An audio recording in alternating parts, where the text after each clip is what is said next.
The student is deceased. Today's top 3 headlines. Suspect arrested after fatal shooting of student at Ingraham High School. A student was shot and killed inside Ingraham High School in North Seattle, and a suspect is in custody, according to Seattle Mayor Bruce Harrell. Police said they received reports of shots fired at the school at 9:55 a.m. on Tuesday. When one young man or young person can pick up a gun and shoot another young person, there's a problem. The school went into lockdown to protect students. Officers entered the school and found one victim with a gunshot wound. The tragedy impacts not just the family and the students and the faculty and administrators and everyone at Ingraham High School, but threatens the essential trust, that social contract, if you will, that we have with all of our communities. Police later said at a news conference that the victim died.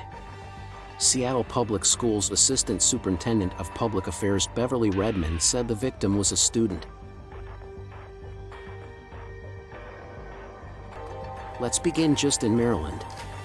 We now know that Wes Moore is going to be the state's first black governor, and not just him. Anthony Brown is Maryland's first person elected attorney general.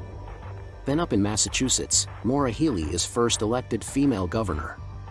Not just that, she's also the first openly lesbian woman to be elected governor in any state in the history of the country. Here in New York, incumbent Kathy Hochul.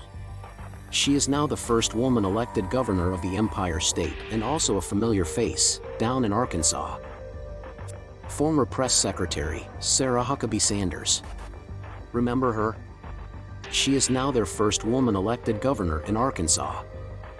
And finally this afternoon we also know, our first Gen Z congressional representative Maxwell Frosty's down in Florida around the Orlando area.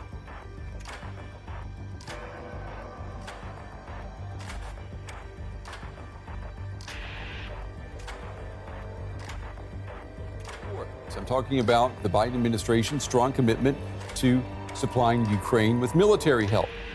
But in the course of campaigning ahead of these midterm elections, the first voices of dissent have emerged, with some Republicans saying that the U.S. cannot afford to keep writing blank checks for Ukraine.